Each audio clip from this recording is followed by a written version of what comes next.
Hello, everyone. Welcome to the speaker series by the Entrepreneurs Forum. Join us every week on LinkedIn and YouTube for fun and insightful talks with industry leaders.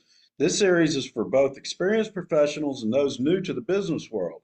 Each episode is packed with current information, providing a great space to learn, network, and grow. We're always looking for new voices. If you think your expertise fits our vision, apply to be a guest speaker after any episode. Topics we cover on this show include finance. You learn about finance with tips on investment strategies, market trends, financial planning, and other financial tools that may benefit you and your business. Wellness. Boost your business by focusing on health with the latest in wellness, mental health strategies, nutrition, and lifestyle tips, and a whole lot more. Technology, stay updated with talks on new technologies, digital transformation, and smart business solutions.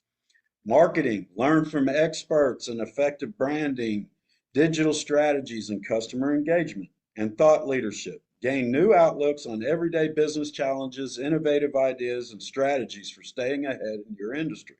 This series is more than just talks, it's a community. Join us on LinkedIn and like and follow us on YouTube to share ideas and make connections. Whether you're an experienced entrepreneur or just starting out, our speaker series is the perfect place to boost your knowledge and grow your network and inspire your business journey. Join us every week for these fun and enlightening podcasts and get new ideas to grow your life, business, and philanthropy. This week, I'm thrilled to introduce someone I've had the pleasure of knowing and working with for about 5 years. Over this time, I've come to trust implicitly in his friendship, expertise, and most notably, his principles and values. He always makes himself available and is more than helpful whenever needed. He is a self-taught SEO expert who honed his skills out of necessity for his own company. Known as a systems guy, he excels in creating and optimizing processes and is an author recognized for titles such as Free Traffic Frenzy, How to Get 450,000 plus website visitors, and 1 Second Math, Homework Help on Demand. He has worked as a consultant for JP Morgan, and he's a renowned expert for many things, to say the least, but most notably, he is the math celebrity.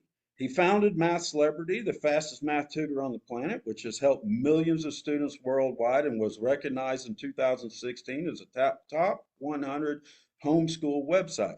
His ability to simplify complex concepts and dedication to helping others is truly inspirational. Join me in welcoming my friend, Don Sevcik. Thanks, Michael. Thanks for having me. Absolutely, it's our pleasure.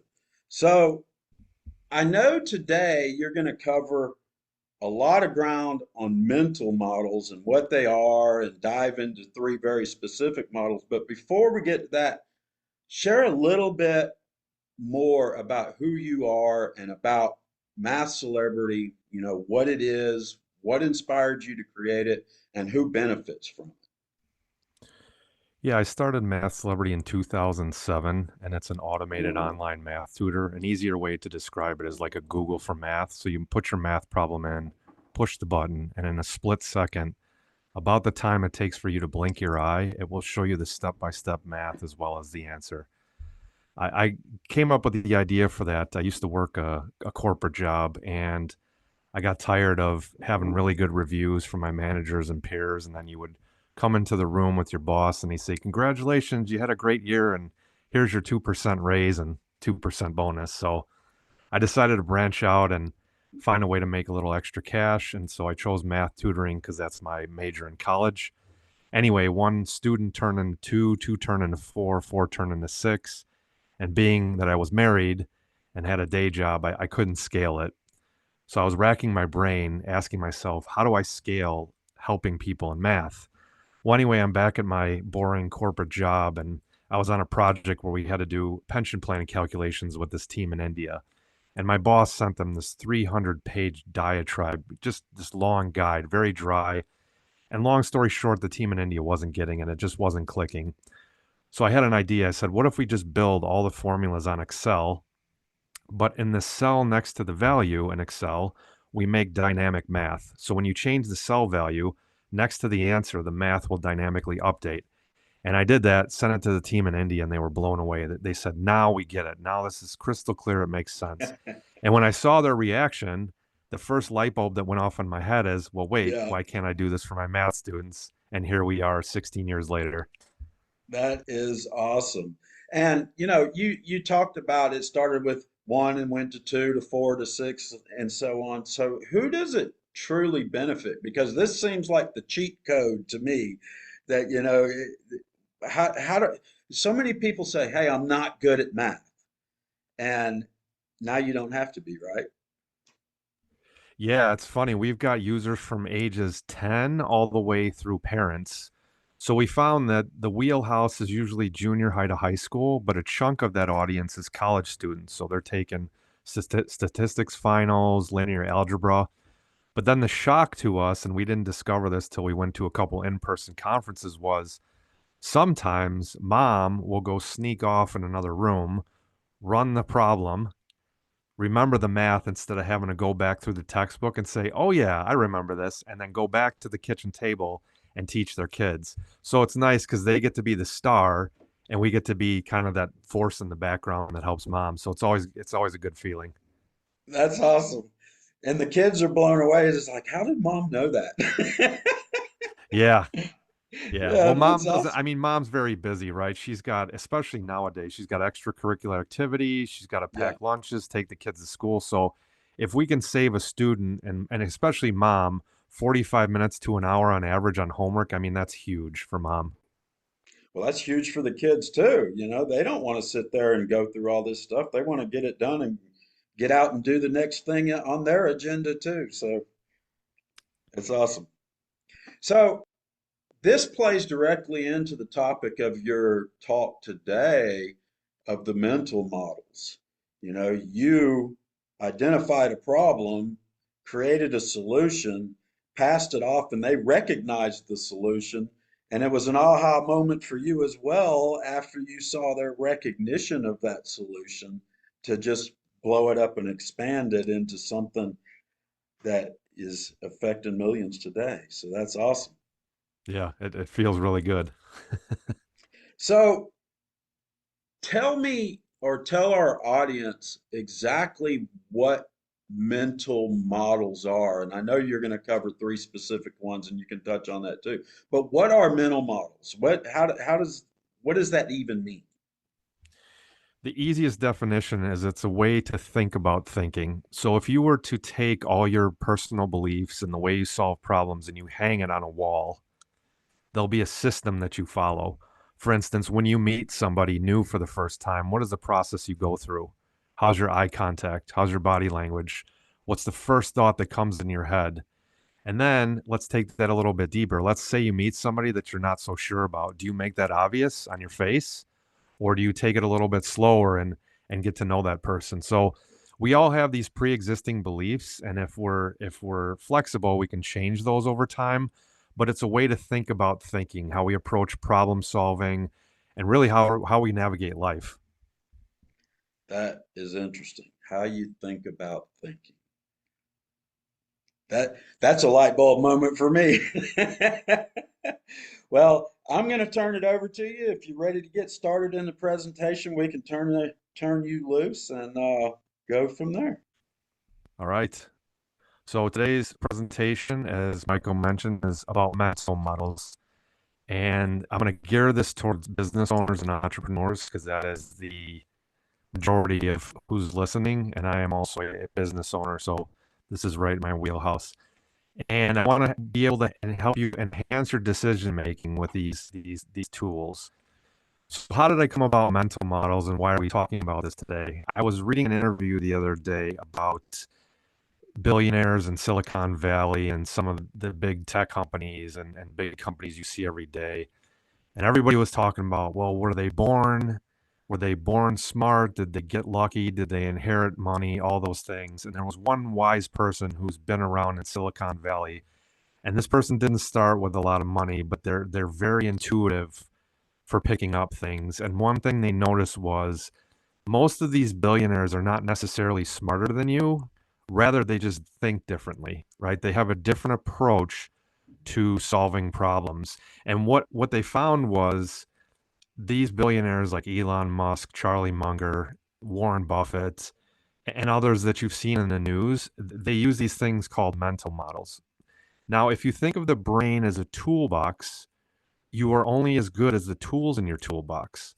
And mental models give you a way to upgrade these tools. And as you dive deeper into these things, you might have the epiphany that, well, some of this stuff is so simple, but the key here is, think about when at your house, if you use a water filter, right? You take the tap water, which isn't necessarily healthy or clean, you pour it in the filter, it goes through the charcoal and all the sediment, and it comes out pretty much perfect or refined. That's how I like to look at mental models. Is my old decision making could be upgraded. I want a better water filter, right? So I'm going to put my beliefs and my systems through this water filter, and out the bottom is going to come these mental models, which help me think better and move faster. Now, we're going to cover 3 types of mental models today. There's going to be economics, numeracy, and we're also going to cover systems. But I want to start with economics because this is something that affects us all. Now, the 3 mental models I want to cover today in economics are something called seizing the middle, opportunity cost, and arbitrage. Now, let's talk about seizing the middle. On the screen, I've got Jeff Bezos. He is a prime example of somebody who took the seizing the middle mental model and just exploited it over and over and over again. Now, if we go back in time to Rockefeller and the oil distribution and railroads, Rockefeller became huge. Why? Because he controlled the transportation of oil. He was able to dominate the industry. And as he bought up more existing supporting businesses, such as the railroads and supply chain, he was able to gobble up more of the market. And if you look at Jeff Bezos, for example, he just became the middleman for transactions of just about everything on the internet. So he started with books. And by the way, that's a great book to read, is the story about how Amazon got started, because they talk about seizing the middle. For Jeff first started with books, and then he moved on to other goods, and then he optimized shipping, and pretty much this all just flowed into the company you know as Amazon today. Now, a great story I can share about this personally is, years ago, I am at an accounting conference, which is, as you can imagine, one of the most boring things you can be at. And I went with my wife because she was working in an accounting firm at the time. And so she says, hey, tonight there's going to be a party at this penthouse condo in Reno, Nevada. Now, Reno, Nevada doesn't have much to do, but I said, okay, I'll give it a try. And so we show up to this accounting conference, and we take an elevator up to the penthouse. And this company called Tritech, who supplies accounting firms with software, was hosting this thing. Now the elevator opens and we get out, and there's probably 50 people at this conference, and they're all having a great time. The drinks are flowing. They have some of the best appetizers and food imaginable, and everybody's getting along, right? There's no bad vibes in this room. And it blew me away, because when you think of accounting, you think of, ledgers, balance sheets, people with, little bow ties, calculating, clicking their numbers. But no, this was nothing like that. And so as I'm sitting back, because I love to observe and pick up little tips here and there, I realized the person that threw the party from Tritech was walking around the room, making friends, asking if everybody's, doing well. But that really wasn't the hit of the conference for me. What blew me away is, this company hosts this conference every year, and sometimes it's in Reno, sometimes it's in California. So I eventually got to talking to the host, and I said, wow, you've actually made accounting fun. How did you do it? And so she proceeded to tell me, is, we first started to go to different accounting companies and sell our software, and it just didn't work. And then she said, how can I get in the middle of all this and be almost a point person? And she said, I remembered my uncle used to be really good in business, and his breakthrough was he would host parties or get-togethers or events. And instead of trying to sell the companies up front, he would just invite them to an event.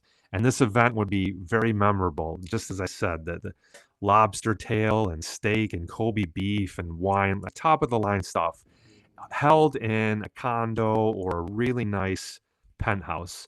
And the owner of TriTech said, I have to invest, a small fortune in this, but what I get back is priceless. So not only does she get leads, she gets everybody talking about her party. And pretty soon, when they're talking about accounting software, the first thing they mention is, oh, I was at this party in Reno, Nevada or San Diego, California, and we were on this penthouse and the food was great. And oh, by the way, they also sell tech software. So this is a great example of seizing the middle is the TriTech owner didn't go after the business directly. She held the party and brought everybody to her. In fact, a great quote I heard about this is, in the old agrarian societies, we made the huge leap in farming when we went from asking, how do we get the water to how do we get the water to come to us? And so that's what the TriTech CEO did is by holding the party and optimizing it the first few years, pretty soon she had the middle because when everybody thought about accounting conferences, the first thing they mentioned is, I want to go to the TriTech conference. So that is seizing the middle. Next, I want to talk about opportunity cost. I'm sure you've all heard about this, but essentially it's every choice you make has two parts. What you choose, but also what you're giving up. Now, stated another way, it's when I say yes to A, I'm saying no to B, C, D, E, all the way through Z. So think of a choice as a rejection of something else. And let's talk about a few examples to help you as a business owner or just to be a better person. If I have, and this is me back in the day when I used to drink, if I have alcohol at night, I make a choice of I'm going to relax, I'm going to have a good time with friends, but the second I go to sleep, I'm going to lose sleep. For whatever reason, alcohol disrupted my sleep patterns. And what is the opportunity cost or the penalty I pay for that? Well, the next morning, I don't wake up at 7 a.m. I wake up at 9 or 10. I have a dry mouth. I have a headache. I'm dragging on my feet. And I'm just less entertaining and interesting to people around me because my head's slumped over. I'm dehydrated. I'm just not a fun person to be around. So by making that choice of alcohol late at night the night before, I give up health, happiness, and stability the next morning. How about another example? And I've seen this many times, including my family. Excessive spending, aka keeping up with the Joneses. I can go out right now if I wanted and buy an expensive car. But had I done that, I will give up $100,000 to $300,000 of investments or compound interest, which we'll talk about upcoming in the presentation, is by spending that money now on, say, depreciable assets or liabilities, I give up the interest and the benefit and the equity that I could have taken that money and bought an asset.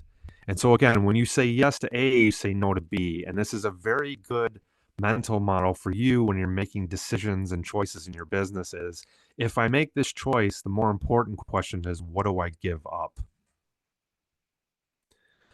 Third, I want to talk about arbitrage. So arbitrage comes from, I believe it's an old French term, arbiter, which means you're making a choice of decisions. So the most popular arbitrage we probably see every day is stocks or cryptocurrency or investments. Now, I'm sure you've all seen these high frequency trading programs where they can buy and sell in a millisecond. Part of what they exploit and why they make millions and billions of dollars is they go find exchanges, say in America, where they can buy a stock at $100, and in one third of 1 second or faster, they can go sell that stock on maybe a Thailand exchange for $100 and 2 cents, or $100 and 1 cent, or even a fraction of a cent. Now that doesn't sound like much, but if you multiply that by 1 million shares, that money starts to add up very quickly. And so price arbitrage is a great example for you. If you work with consultants, if you work with contractors, if you work with employees, is there a way for you to get the same service for cheaper or get more out of an existing service? So you got to think about, if I go to India versus a US employee, where I lose quality, or for the quality that I lose, is the price that I make up on the back end worth the exchange? So basically, price arbitrage is buying low in one market and selling high in another. Time arbitrage, on the other hand, is making use of time differences between markets or tasks. For instance, suppose we're building a new software that we're going to take to market. And if we just launch the software as is, there's going to be 20 minutes of manual time for the companies that you're selling to. So you could put it to market now, or you could take another 2 months and eliminate that 20 minutes where you can onboard a new B2B client in 2 seconds. Is it worth the time to be out of the market for 2 months and get that time benefit back by building the automation?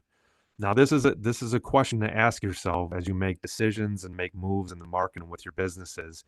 Can I use price arbitrage or time arbitrage to get any sort of advantage?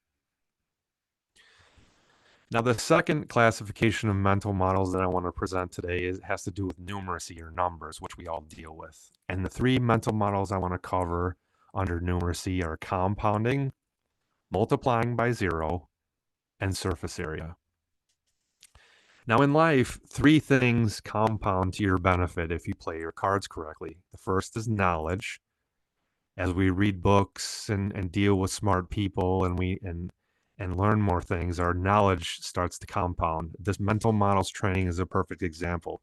If you can even use one of the 9 mental models I present today, how much better will your business be if you get a small time or financial advantage? Second thing is networks. As we meet more people, as we drop people from our life that maybe just don't fit in anymore, if we're consistently improving our network, even by a small fraction, where will we be in 2 years, 5 years, or even 10 years? And finally, one of the big reasons we're all here is wealth. If we put a penny in the bank and don't touch it, it may not do much in a year or two, but after 10, 20, 50, or 100 years, what's that penny going to be worth? Now, this is one of my favorite examples of the power of compounding. Suppose we pick a skill we want to learn or get better at it. Just picture this in your mind. You don't have to post in the chat, but just think of something you want to get better at. If we pick our skill and we decide, you know what, every day I want to get just a little bit better, just 1%, not a huge leap, but enough where we can make a dent. If we got better 1% for 30 days, most people think we'll only be 30% better. That is incorrect. The 1% compounds every day. We will be 34.8% better. So we get a little jump. Now let's extend it out to 90 days with our new skill. If we get 1% better for 90 days, we are now 144.8% better than we were on day 0. But here's where the magic happens. Suppose we stick with that skill and we get 1% better every day for a full year. At the end of 365 days, we will be 3,678% better at whatever skill we chose. And all we're talking about here, folks, is 1 measly percent every day.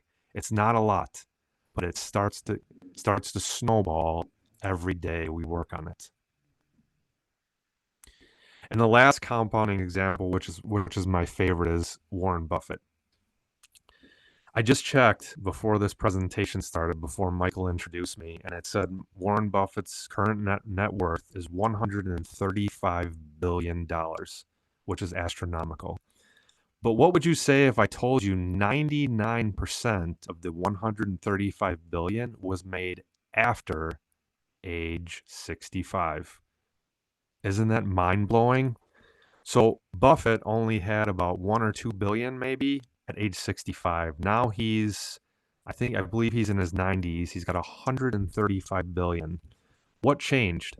What changed between age 65 and now? Well, Warren reads, I believe, 400 or 500 pages of a book, articles, newspapers, and newsletters every day. In fact, his old partner, who recently passed, Charlie Munger, said, Warren basically sits on his butt all day and reads. That's his job. But what happens with that? Well, he compounds knowledge faster than most of the people on Earth. He's able to see moves in the market faster than all of us. He's able to look down the field 2, 3, 4 years and see the value of a business versus what it is now. But also think about if he just sits and does nothing. The last report that came out says Buffett's Coca-Cola dividends every year, if he sits down and does nothing, is over $1 billion. No work. If he just stops today, Coca-Cola is going to pay him $1 billion every year. But what happens if Buffett doesn't take that cash and he does what's called a DRIP, which is dividend reinvestment program, which is exactly what he does, by the way. The $1 billion gets reinvested and buys more Coke stock, which then pays you out more money, which invests in more Coke stock, and rinse and repeat. So as you can see, compounding starts off slow. Think about the snowball at the top of the mountain, right? You roll one about the size of your fist, but as it goes down that grade, that slope of the mountain, it starts to pick up and becomes a huge ball of snow. And that's exactly what we're seeing here with Buffett. And this is what you can use with your business. Can you compound your knowledge, networks, and wealth just a little bit every day? Next on numeracy, I want to talk about something called multiply by zero. And on the screen, you see a family here in a tent, and it reminded me of a hilarious story that illustrates this mental model. Two campers are sitting in a park late at night. The first camper says, "I'm worried about bear attacks." Second camper says, "I'm not worried at all." And the first camper says, "Well, why aren't you worried? It's a huge bear." And the second camper says, "If a bear attacks, I don't have to be the fastest runner. I only have to be faster than a slower runner." And the first camper says, "Well, wait, I'm the slowest runner." Now, this perfectly illustrates this mental model I want to introduce to you. Is while the first camper may be smart and aware, he lacked one skill which nullified all those other skills. He was slow. So if the bear runs, how smart and how aware you are isn't going to matter. You can't outrun the bear. And for multiplying by zero, I use this example, and this will apply to your business. Take a look at this math problem on the screen. We're going to take 9,876,399 times 54,561 times 324,887 times 0. Without a calculator, can you solve that problem? Yes, I bet you did it in about a second or two. You see that last number there, 0, nullifies all those huge numbers before it. And when you understand this mental model, that all your efforts in business, networking, knowledge accumulation, wealth accumulation can be nullified by a single point, then you'll start to think about things differently. Now, how does this work for our business? Well, think about the people we deal with every day. Is there one employee in your business that could completely ruin it with a bad attitude or a bad frame of mind? Is there one client you're working with that is just dragging you down and sucking all your revenue out of your business? How about networking? Think about all the people you like in life. Usually this follows an 80-20, where 20% of the people give you 80% of the joy. Well, there's a flip side to that. 20% of the people suck out 80% of the joy. And so if you think about, is there one or two people in your life that are just kind of dragging you down, that take all the joy away? They are what's called a multiply by zero. Now, how do you use this mental model? Well, every day or at least once a week, just list out inventory of things you're working on in your business, people you're dealing with in life, stock investments you have, or opportunities you have, and then start figuring out what is the one thing on each of these lists that is just dragging me down, or if it goes wrong, it's just going to completely ruin me. And then you'll start to get a fresh insight on what you should do next. Is can I eliminate the multiply by zero problem, or can I reduce it such that if it goes wrong, it doesn't have as big an impact on my business or my life? And finally, under numeracy, we're going to talk about surface area. So we've all taken math class. Surface area is just if you add up all the space on an object. So for instance, an ice cube has 6 sides. They're all squares. You just add up the area of one square multiplied by 6. But surface area has a deeper meaning for us in business and life. So if you think about surface area, there's times where it benefits you to have a bigger surface area. And here's an example. I am on a business trip in Dallas, Texas, about 20 years ago. And I go out with my coworker after work ends, and we're at this rodeo bar, and the bartender comes up and he says, "Hey, gentlemen, what can I get you to drink?" So I order my drink, and my colleague orders a scotch on the rocks, but he tells the bartender specifically, can I get crushed ice or mini ice cubes?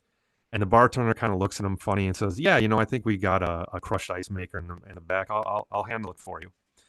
So we're sitting there BSing, and the bartender comes back out and presents him with the drink, and it's got the crushed, little tiny crushed ice cubes in there and the scotch. And so curiosity got the better of me, and I asked my colleague, why did you order the crushed ice? And he told me, well, are you aware how a drink cools down? And he said the ice makes contact with whatever it's trying to cool down, but bigger ice cubes, there's less surface area exposed. And I said, well, explain that. And he said, well, look at this big ice cube in your drink. He said, most of that ice is under the surface. It's not touching the drink. But if I crush the ice up or cut the ice, there's more surface area, more contact from the ice touching the drink. Therefore, it cools it faster, number one, and keeps it cool longer. And I was fascinated, and it just blew me away because that has applications for our business and life. So if you think about lungs, lungs have a large surface area. Why? Because it gives more area to take in oxygen for your body. If you think about, there's a flip side to that, is surface area. So on the screen here, I've got two people fighting. When you're in combat, or even if somebody gets, say, in a gunfight, I was told by a martial arts expert, you want to turn your body sideways so you give the attacker less surface area for exposure. And so think about this in your businesses. How can I reduce the amount of exposure to bad things I have in my business, but how can I open myself up to more opportunities? So increasing my surface area. And the third and final category of mental models I wanted to cover with you in this training has to do with systems. And the three types of mental models for systems I'll cover is feedback loops, bottlenecks, and algorithms. So what is a feedback loop? Basically, an action is taken or a move is made, and then there's an effect. But then the effect is, does the effect drive the action to the next step?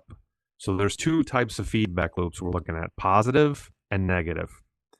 Now, positive feedback story that I can share with you is somebody that I met in college and had a pretty incredible turnaround story. So meet John Doe. I'm not going to give the real name, obviously, but John is a college student. He's 35 pounds overweight, and the poor guy can't even see his feet when he stands up. So he struggles to find employment. He's got social anxiety. He struggles with confidence. He dresses like a homeless person. Needless to say, he's just kind of coasting through life. However, deep down, he gets this sliver of motivation one day to say, I want to make a change, but I'm not sure where to start. And he reaches out to his friends and tells them, I don't want to be overweight. I don't want to be antisocial. I want to make a change. So one of his friends, takes mercy on him and says, hey, why don't you come? We've got this jujitsu class that we do once a week with a couple of friends. Just come on by and see if you like it. So John says, hey, that sounds like a good idea. So John goes into the class and gets pushed and banged around and roughed up for 45 minutes. Now, after the class, he's hurt, he's tired, but something happens inside him. He actually liked the class and liked what it did to him. So he goes back and licks his wounds and comes back the next week for another class, and then another class. Within a few weeks, John Doe has lost 10 pounds. And he decides, I'm not going to train with beginners anymore. I want to start doing some weight training and get stronger so I can, battle with some of the more intermediate and expert guys. Well, as he lifts weights and does more jujitsu training, he loses another 10 pounds. Looks in the mirror and says, wow, I can actually see some of my jawline, but you know what? That's not good enough. I'm better than that. So he starts to lift more weight, more jujitsu, changes his diet. Now he's down 30 pounds. The double chin's gone. He has a jawline, which everybody can see. He can see in photos. He's walking more confident. His shoulders are back. And one day, a classmate mentions, hey, you're graduating in 6 months. We've got a telemarketing firm that we think you'd be good at. Why don't you come out and get a job with us when you graduate? So he did. He gets the job at telemarketing. He starts off, he's bad at sales, but decides, you know what? I lost the weight, which is one of my biggest challenges. I'm getting more social. I can learn this. So John gets better at telemarketing sales, starts making more money, does more jujitsu, lifts more weights. Pretty soon, hey, you know what would help with clients? Why don't I change my wardrobe? So John gets rid of the grungy type clothes he wears and starts buying suit coats, tailored pants, jeans, shaves more, things like that. Pretty soon there's work parties going on, and now John's getting female attention. Hey, love the way you dressed. Can you tell me more about how you're doing so good at work? Now John loses another 10 pounds and he gets promoted. And pretty soon he's making 40% more than he did when he graduated from college. Now the beauty of this story is all of this happened with one jujitsu class. And that's an example of a positive feedback loop. John took a jujitsu class, got hurt, got banged up, wasn't too good at it, but decided, you know what? I like what this did to me. I like the type of person I am when I did this. So I'm going to go back and do it again. Well, then he decides to lift weights, loses the weight, gets more social, gets a job, gets better at sales, the money comes in, starts getting more attention. So all of this, as you can see on the screen, each action he takes creates an effect. The effect drives more action, which creates another effect. And if you get it going in the correct direction, that's called a positive feedback loop. So think about as a business owner and as a person or even a parent to kids, what type of feedback loops can you start generating that almost create a chain reaction in your life? What things can you do to light that little spark that makes you want to be better, or whatever result you get makes you want to do more of to get more positive results? Next mental model I want to talk about under systems is bottlenecks. Now, you are only as good as your weakest link. And on the screen, I have a bottle here. Well, if something were to clog the bottle right here at this purple point, it would choke off the flow of liquid coming out of the bottle. And in business, we want to identify and address bottlenecks in our performance and in our business and in our systems. For example, I'm working at a Fortune 500 company years ago, and there's a process that they ran once every week. And the process was we'd get some data from some banks, we'd have to crunch it through some systems, then 5 or 6 people would review it, then they make notes, then it would come back to another system, and then it would go out to the bank with clean data. That process took approximately 15 to 20 man hours every week. Now, as we talked about opportunity cost before, when we're spending 15 to 20 hours on a low impact process that really doesn't generate revenue for the bank, we're giving up revenue making opportunities. So we sat down and we said, this is a bottleneck. How do we fix it? Well, we eventually automated the piece from the bank. We automated the data cleansing system such that this process went from 15 to 20 hours a week down to less than one. So the question is, what was done with the other 14, 15, 16 hours we gained back? Well, the team that used to do that now looked into revenue generating opportunities for the bank.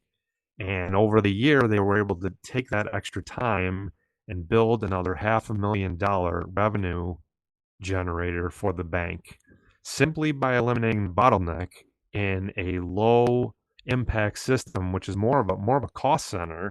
We were able to create a revenue center.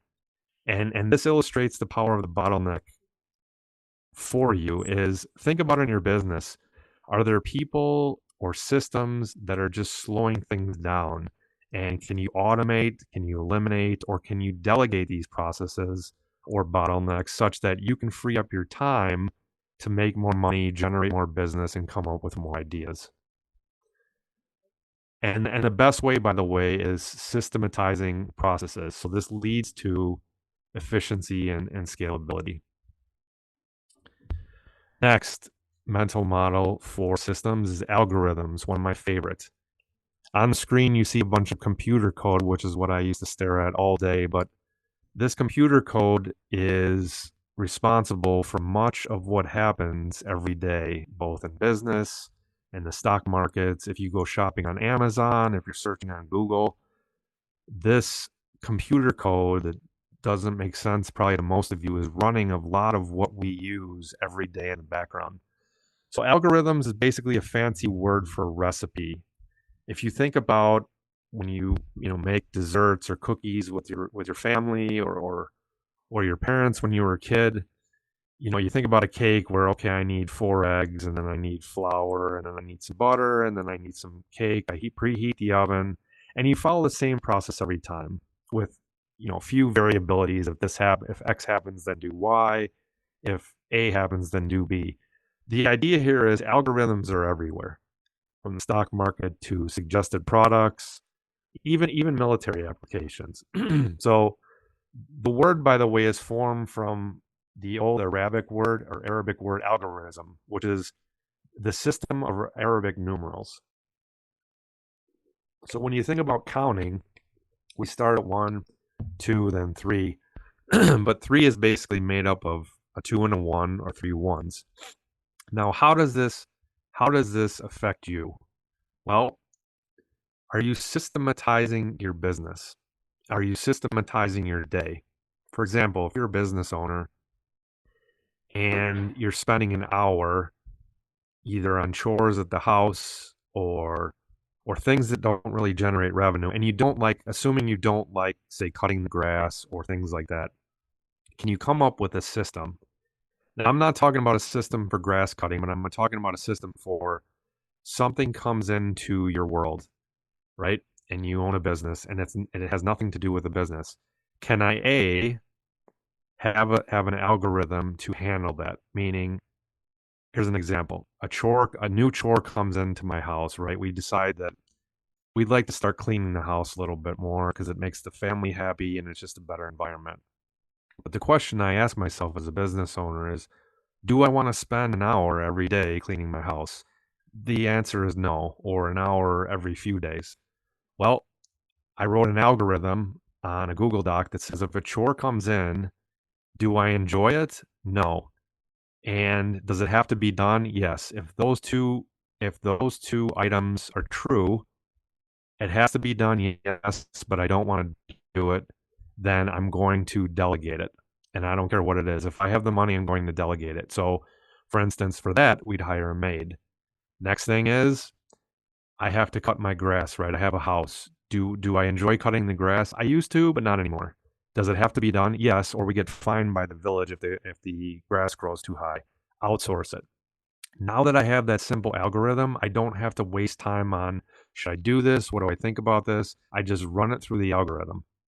Another one is in business. If we get a lead, right, on my math tutoring site, the algorithm is, did they give us their email?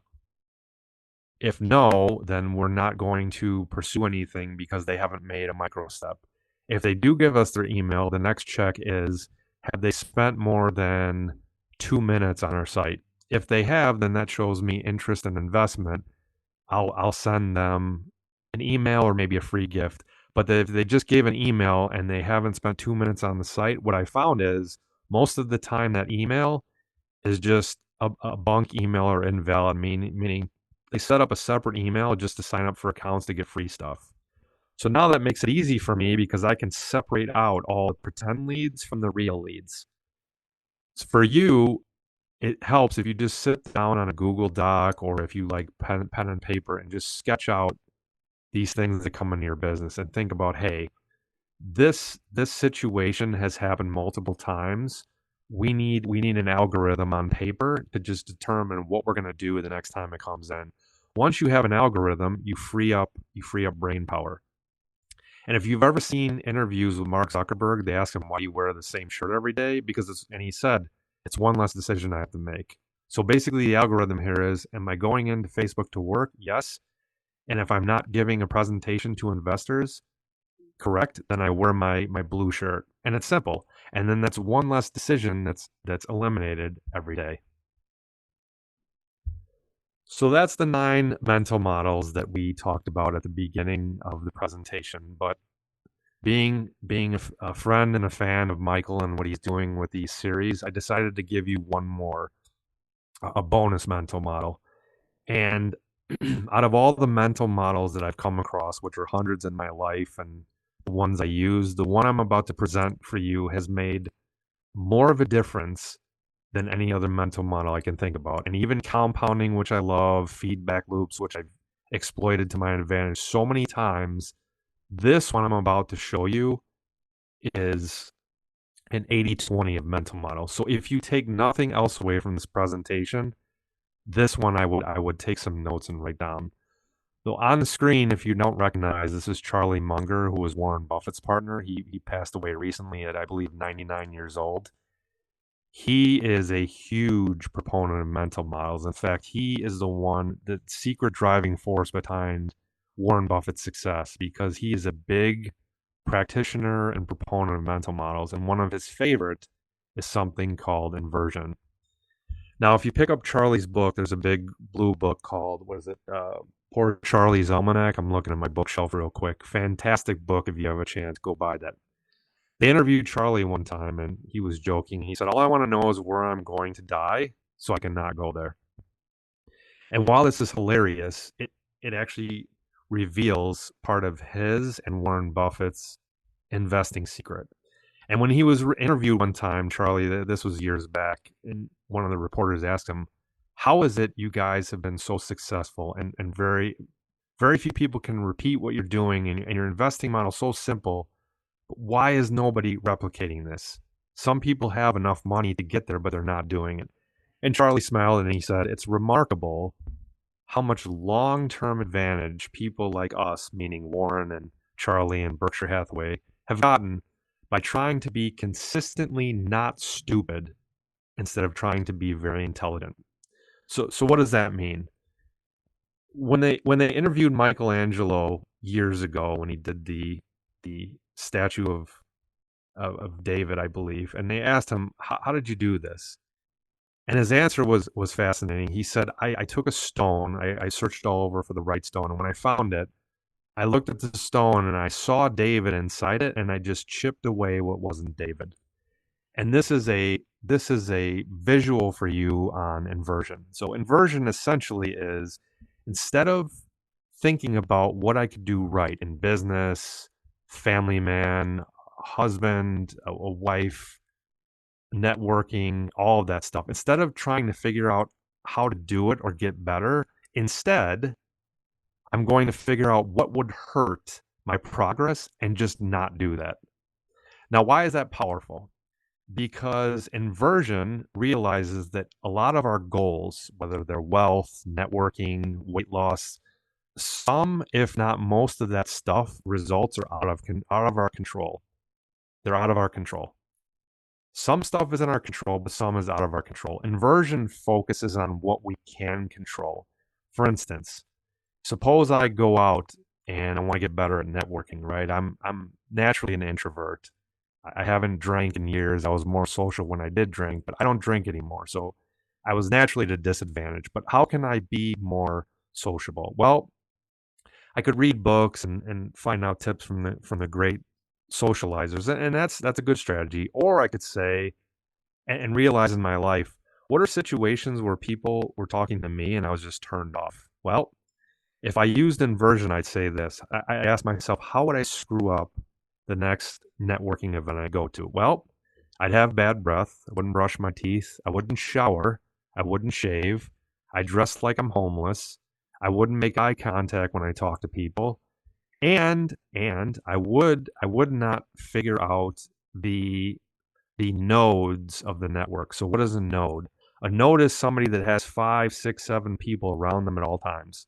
What does that tell me? Well, that tells me that people like them, they want to know them, and then they know people that can introduce you to other people. So inversion tells me I would avoid all the node people, right? The high connected people. I would go in the corner and eat and not be social. I drink too much and make a fool of myself. Well, if we look at inversion, how do I fix that? I brush my teeth, right? Simple thing.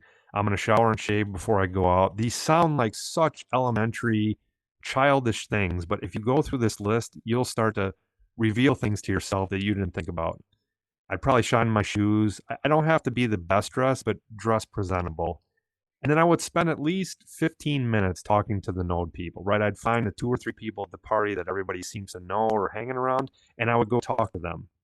So by looking at inversion and looking at it from how would I screw this up and just not do that, we focus on things we can control. I can't control people's reaction to me all the time, but what I can control is things I would do to turn them off, right? If I'm at the networking event, my bad breath, too much drinking, dressed like a slob.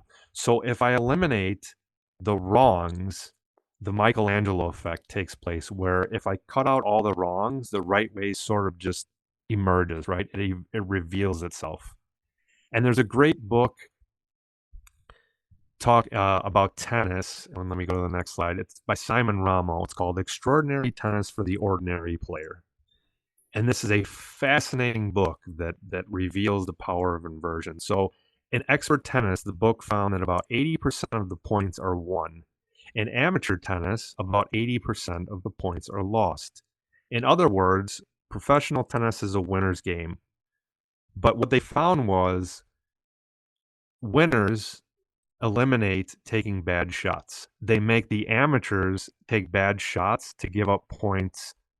They're making the other person give up the points for them. They don't even have to do the work. So for instance, if I'm a pro tennis player and I'm facing an amateur, they found that like if I shoot the ball on the corner and make that person run a lot to get to it, there's a high probability they're going to hit it off the corner of their racket or hit it into the net. So I don't even have to be that good when I'm facing the amateur. I just have to find a way for the other person to screw it up and present that situation. So there's a difference between the winner's game and the loser's game is we're eliminating the possibility of us screwing up the win such that we've controlled all the outcomes that we can control. We still might lose the tennis game, but the key here is I'm not taking myself out of the tennis game. I'm going to make that opponent beat me because they're better, not because I took myself out. So in conclusion, those are 10 mental models that are powerful tools for business owners. And I hope you got some value out of this because it's given me a ton of value in my life, and I love to share it with you. Mental models help you make better decisions, optimize resources, and basically achieve greater success. So I hope after this training that you take at least one of these, incorporate them in your life and in your business, and see results that you would have never imagined before. So thank you for coming to this presentation. Don, that was excellent. I took away quite a bit. I've got an entire page full of notes, but I do have a couple of questions, so I'm glad you presented that. Uh, how can understanding the opportunity cost, how would that improve strategic decision making in your business, moving forward? Say you've screwed up some things and now you're looking at things differently. What does that? Your question is, how does opportunity cost factor into failure? Correct. Yeah, the best answer I can think of is Silicon Valley uses this thing called MVP, which is minimum viable product. And what they do is they create a new product that they think that the market will like. They'll do some interviews, they'll launch it, but they won't spend a lot of money or resources on it, and they'll launch it out in the market. And they say, can we get 10, 15, 20 people to actually take an interest in this? And if so, the next step is now, would they buy it? Or ask them, what would it take for this product to upgrade for you to buy it? And then they'll get feedback. But if they do that same process and they don't get a lot of interest, they just kill it, they destroy it. And the opportunity cost is they've only spent 10, 15, 20 hours on developing a new product or an idea, launch it to the market maybe for another week. If it fails, you haven't thrown millions of dollars of capital and resources at it. And so the answer to your question in 2 words is fail fast, right? Try something, fail. But when you fail fast, I keep a failure journal. And I don't know if this will be of value to the viewers today, but I have a journal of decisions I made where my thought was, I'm making this decision because of X. And then when it comes back as a complete stinker or a failure, and I learned why, I write down, hey, here's where the holes were in my thinking.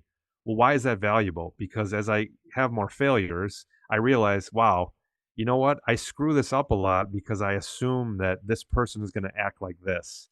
And when I start taking that away, which is inversion, another mental model, then I start to see better results. So I hope that answers the question. It does. And, it also plays into there really are no failures, only lessons. So Right. that's excellent. I love that answer. One more thing, you talked about compounding leverage. What what is that? How does that play into long-term business growth? I mean, we're looking at we start a business today. We learn some things. Is it an educational compounding? Is it what does that look like in your mind? Yeah, I mean, long-term thinking, was it I forgot which investor, may have been Warren Buffett or one of the people that are far up there. They said we are long-term greedy. And what that means is we're doing things today we may not see value in for years. For instance, Math Celebrity. When I started it, the first year we maybe got 2 people a day to come to the site. Just sputtering in, it was embarrassing. Then year 3, I was celebrating because we had maybe 40 or 50 people a day, right? Not a lot. But if you keep at this, and to answer your question, compound interest, opportunity cost, and leverages, in year 6, something wild happened. We jumped from 50,000 people a year to almost a million a year.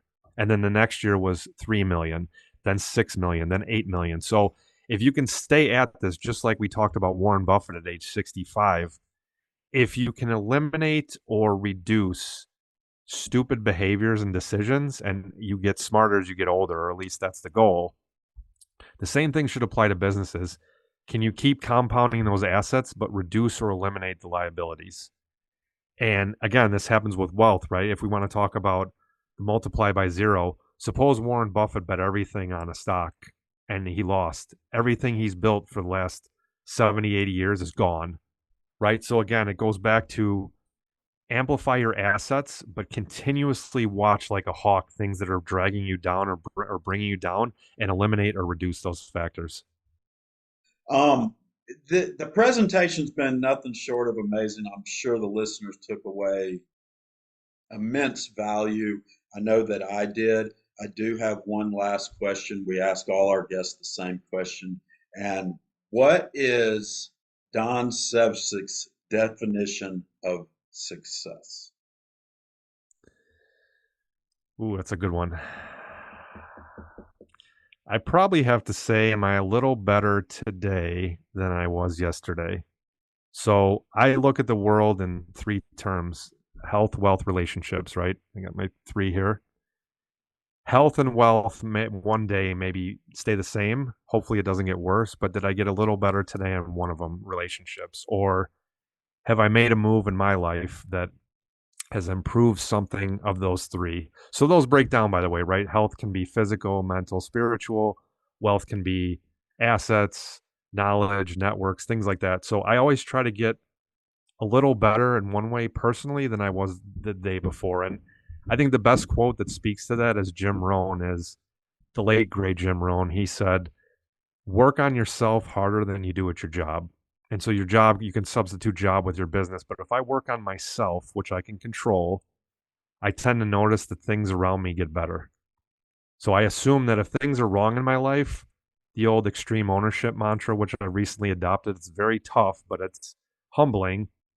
If I'm having a problem, say my wife and I aren't getting along or the kids aren't getting along, I used to be like, I wish they would just do this. Now it's, what am I doing or what am I thinking that's causing that problem? And so if I can get better in one of those 3 categories, health, wealth, relationships, I think that's a successful day and a successful person. That's very true. You affect your environment more than any external factor out there. So that's very interesting definitions of success. I appreciate I am my own worst enemy when that happens. that. I think we all are on occasion, right? Yeah, there's So that old Scooby Doo meme. I don't know if you've seen it, where there's a mask over the bad guy, and it's like, let's go see who's been ruining my life, and he picks up the mask, and it's himself. yeah, of course. We have to take that personal responsibility in life because at the end of the day, it is our responsibility. We have to accept our actions, our decision making, right, wrong, or any different. It's us. Yes, sir. Well, Don, thank you for coming on the show and amazing amazing presentation. I took away a ton of value. I'm sure all of our listeners did as well. And so, if our listeners have any questions or just want to follow up with you, how do they do that?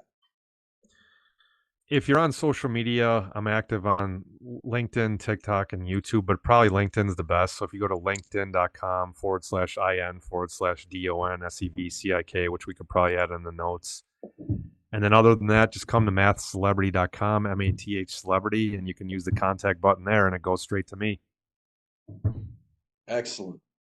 Well, again, I appreciate you coming on. Thank you very much for your time and hope you have a very successful afternoon. Thanks, Michael. I had a blast. Thanks for having me.